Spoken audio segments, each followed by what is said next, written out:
Israel में third temple बनाने की मांग जी मार्च महीने में संसद में भी टेंपल की मांग की गई है।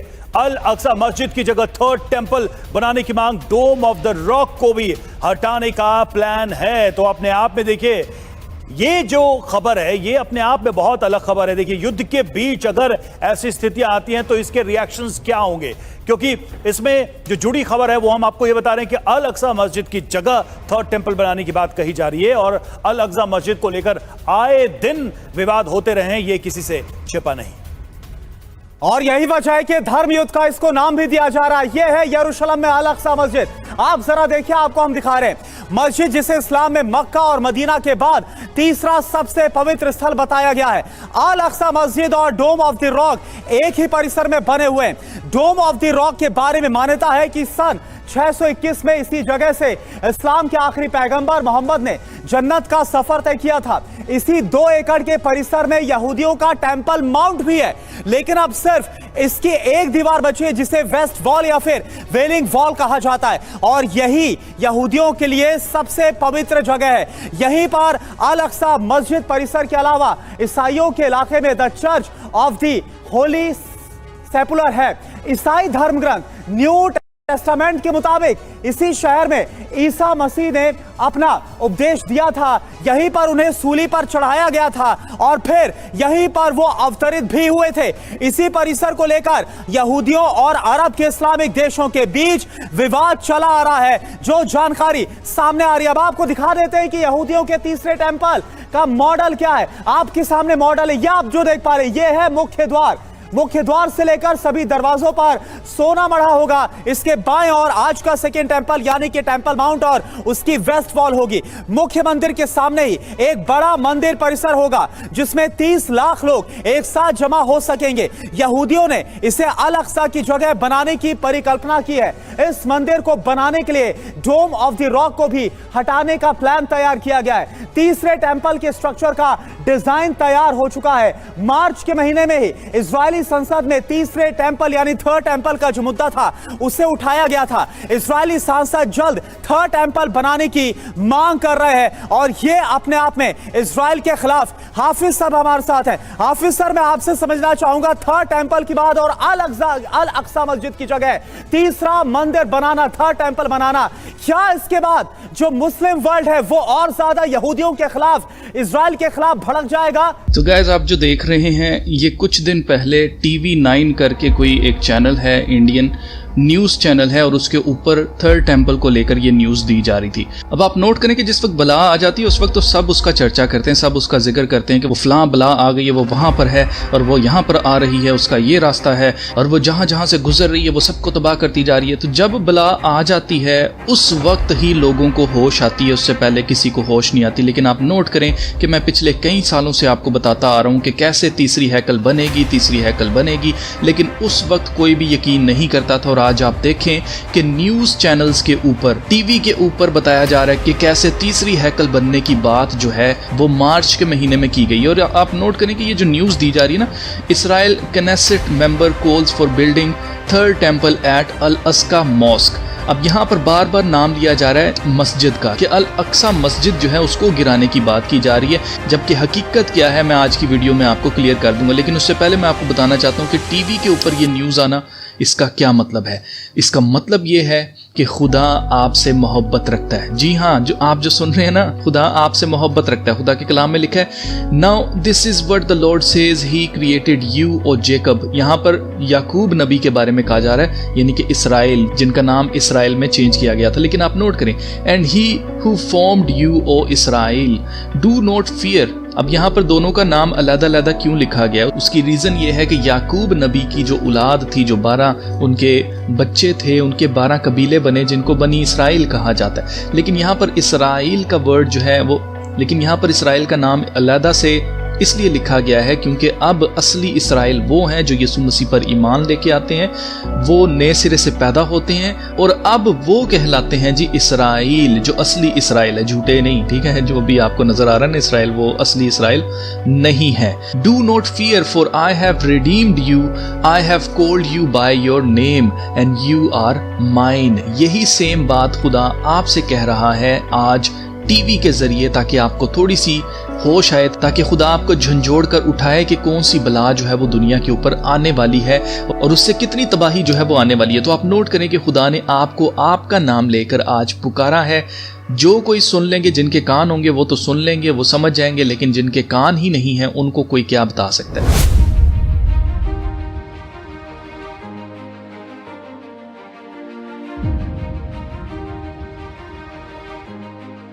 अब इस न्यूज़ के अंदर भी यही बात की जा रही है कि जी अल अक्सा मस्जिद जो है उसको गिरा दिया जाएगा, डोम ऑफ रॉक को भी गिरा दिया जाएगा। तो मैं आपको दिखा देता हूँ जी टेम्पल माउंट का वो मैप जो इन्होंने प्लान करके रखा है कि इन्होंने टेम्पल कहाँ पर बनाना है। और ये मैं आपको बता दूं, ये भी फाइनल नहीं है। उसकी रीज़न मैं आपको बताता हूँ। खुदा के कलाम में साफ साफ लिखा हुआ है कि जो बहरूनी हिस्से थे ना टेम्पल के, वो छोड़ दिया जाएगा। एक बहुत बड़ा हिस्सा टेम्पल का छोड़ दिया जाएगा, जिसका मतलब ये है कि जब ये दोबारा बनाया जाएगा ना टेम्पल, तो एक जगह है बहुत बड़ी जो कि छोड़ दी जाएगी। तो आप नोट करें कि यहाँ पर जो ये रेड लाइन आपको नज़र आ रही है, ये इसकी बाउंड्री है। यानी कि रेड लाइन का मतलब ये है कि ये वो एरिया है जो कि यहूदियों के पास नहीं होगा। जी हाँ, यहूदी ये छोड़ देंगे एरिया। यहाँ पर आपको समझने की ज़रूरत ये है कि ये डोम ऑफ द रॉक है। यहाँ पर जहाँ पर टी लिखा हुआ है, ये बेसिकली टेम्पल है। ये पर्पल जो लाइन आपको नज़र आ रही है, इसके अंदर टेम्पल होगा। ये जो ग्रीन लाइन है, इतनी इसकी प्रेमिसेस है। और आप देखें कितना बड़ा हिस्सा टेम्पल का वैसे ही छोड़ दिया गया है। क्यों? क्योंकि उसके अंदर क्या आता है, मस्जिद अल अक्सा आती है। यानी कि उन्होंने मस्जिद अल अक्सा को नहीं हिलाना है अपनी जगह से, और ना ही वो इसको डिस्ट्रॉय करेंगे। हाँ, डोम ऑफ द रॉक जो है उसको ये मूव करेंगे, जिसके ऊपर ऑब्वियसली मुस्लिम वर्ल्ड इसको भी अपना पाक मकाम मानता है, जिसकी वजह से प्रॉब्लम तो आएगी, जंग तो होगी, क्योंकि खुदा का कलाम इसके बारे में कहता है कि जंग होगी और इसराइल की जितनी दुश्मन नेशंस है वो सारी की सारी उसका मुहासरा करेंगी और उसको ख़त्म करने की कोशिश करेंगी। लेकिन क्या इसराइल एक बार फिर वर्ल्ड मैप से गायब होने वाला है? लेकिन खुदा का कलाम ये भी प्रोफेसाई करता है, खुदा का कलाम हमें ये भी पेशगोई बताता है कि इसराइल के कितने भी दुश्मन जो हैं वो इकट्ठे होकर आ जाएं, वो उसका मुकाबला नहीं कर पाएंगे और इसराइल वो जंग जीतेगा और तीसरी हैकल जो है वो बनाई जाएगी। ठीक है, तो ये चीज़ अपने ज़हन में रखें। क्यों खुदा इसको अलाउ कर रहा है, जबकि खुदा के कलाम में साफ साफ लिखा है कि क्या तुम नहीं जानते कि तुम खुदा का मंदिर हो, तुम खुदा का टेम्पल हो, and that God's spirit dwells in you. यानी कि अब मंदिर की ज़रूरत नहीं है, इस जगह की ज़रूरत नहीं है, तो फिर why they are building this huge, एक बिल्डिंग जो है वो क्यों बनाई जा रही है और जिसको कहा जा रहा है ये बड़ा होली प्लेस है। जब खुदा ने ही इसको डिस्ट्रॉय कर दिया है तो फिर इंसान क्यों इसके पीछे लगा हुआ है? तो उसकी एक रीज़न है। वो रीज़न ये है कि यहाँ पर पहले खुदा की हजूरी हुआ करती थी, जब खुदा इंसानों के दरमियान रहता था लेकिन उनके अंदर नहीं रहता था। अब होली स्पिरिट के ज़रिए खुदा इंसान के अंदर रहता है, उसको पाक बनाता है। जिसके पास होली स्पिरिट नहीं है वो दुनियावी सोच रखेगा और उसको समझ भी नहीं आएगी कि खुदा के कलाम में क्या लिखा है। जिसके पास खुदा की रूह है वो इन सारे मामलात को अच्छे से समझ पाएगा खुदा के कलाम की मदद से।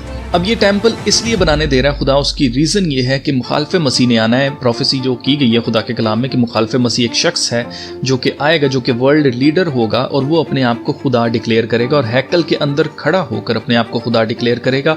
और यहाँ पर एक मकरू चीज़ लगाई जाएगी जिसका जिक्र दानियल नबी की किताब में है, और वो एक बुत है जो कि यहाँ पर नस्ब किया जाएगा मुखालफ मसीह का, जो कि बोल भी सकेगा।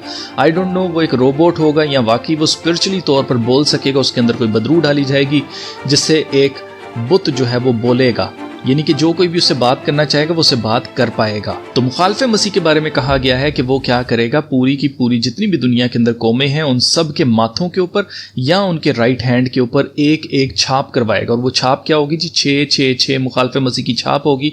और जिसके ऊपर भी वो छाप होगी वो किसका हो जाएगा? मुखालफे मसीह का, शैतान का हो जाएगा। इसलिए हमें वार्न किया गया है कि कोई भी उसकी छाप अपने ऊपर ना ले। आपने नोट किया होगा कि जानवरों के ऊपर एक छाप की जाती है, उस कंपनी की या उस फार्मर की, उस किसान के नाम की एक छाप जो है अपने घोड़ों के ऊपर, अपने गाय भैंसों के ऊपर की जाती है। आजकल तो वो टैग्स आ गए, लेकिन पहले क्या किया जाता था, एक सील बनाई जाती थी जिसको गर्म किया जाता था लोहे की, और उसको चिस्पा कर दिया जाता था उस जानवर के ऊपर कि इसका मालिक कौन है। तो ये चीज़ भी मैं आपको क्लियर कर दूं कि मुखालिफ मसीह ज़बरदस्ती किसी के साथ नहीं करेगा कि अपनी छाप लगाए, सब अपनी मर्जी से लेंगे। तो जो कोई भी अपनी मर्जी से ये कबूल कर लेगा कि वो मुखालिफ मसीह उसका मालिक है और वो उसका गुलाम है, तो आपको क्या लगता है कि खुदा उनको कहेगा कि आओ मेरे बच्चों, मैं आपको बचा लूँ, मैं आप? जी नहीं। अब सबको समझ दी गई है। आप नोट करें, टीवी के ऊपर ये न्यूज़ आ रही है, सबको सब कुछ क्लियर हो चुका है। प्रोफेसी क्या है वो सब कुछ पता लग चुका है। इतनी ज़्यादा नॉलेज आज से पहले पूरी दुनिया की हिस्ट्री में कभी भी नहीं थी। थैंक्स टू इंटरनेट, जिसकी वजह से आज सब कुछ लोग जानते हैं। तो सब कुछ जानने के बावजूद भी लोग क्या करेंगे, दोबारा से वो यीशु मसीह को रिजेक्ट कर रहे हैं और बराबा को चूज कर रहे हैं।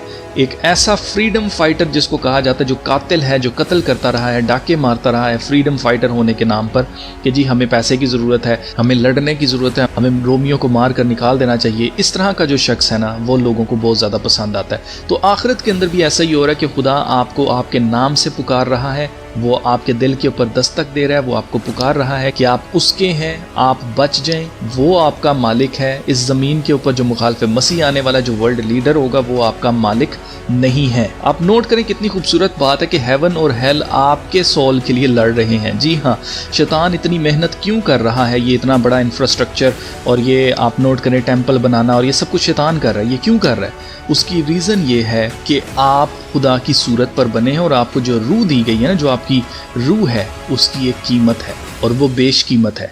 तो अपनी रूह को ज़ाया मत करें, क्योंकि जो कोई भी हेल में जाएगा वो वहाँ से निकल नहीं सकता। अगर आपको किसी ने ये तालीम दी है कि जी आप थोड़ी देर के लिए हेल में रहेंगे, उसके बाद आप वापस हेवन में आ जाएंगे, खुदा आपको माफ़ कर देगा, तो ऐसा कुछ नहीं होने वाला। ये डिसेप्शन है। हेल में जाएं ही क्यों?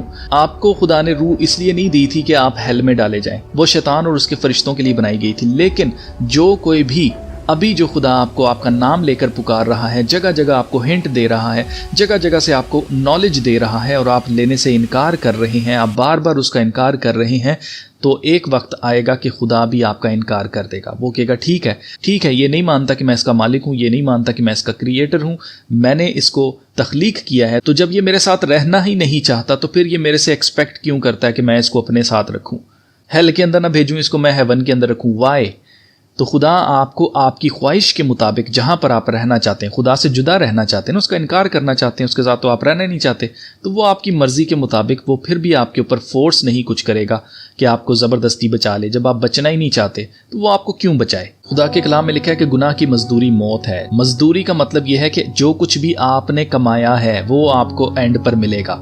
यानी कि अगर आपने बुराई कमाई है तो आपको बुराई मिलेगी, हेल मिलेगी। अगर आपने अच्छाई कमाई है सारी जिंदगी तो आपको अच्छाई ही मिलेगी, आपको हेवन में खुदा लेके जाएगा। लेकिन रास्ता क्या है? यीशु मसीह। यीशु मसीह ने कहा कि राह, हक और जिंदगी मैं हूँ, कोई भी मेरे वसीले के बगैर बाप के पास नहीं आ सकता। तो जो कोई भी खुदा के साथ रहना चाहता है, जो कोई भी हेवन में रहना चाहता है, जो कोई भी खुदा की बादशाहत में विरासत चाहता है, जो कोई जान गया है कि उसकी रूह की कितनी कीमत है, उसको चाहिए कि वो यीशु मसीह को जान ले, क्योंकि रास्ता वही है, दरवाजा वही है और उसके अलावा कोई रास्ता नहीं है। तो गाइज, टाइम बहुत ज्यादा करीब आ चुका है और आपके सामने है। अब तो टीवी के ऊपर न्यूज आ रही है भाई, अभी भी जाग जाओ, अभी भी मौका है। आप अपनी आंखों से सब कुछ पूरा होता हुआ देख रहे हो और अगर आपकी जिंदगी हुई, खुदा ने आपको जिंदगी दी, तो आप अपनी आंखों से तीसरी हैकल को तो कम से कम बनते हुए देखेंगे।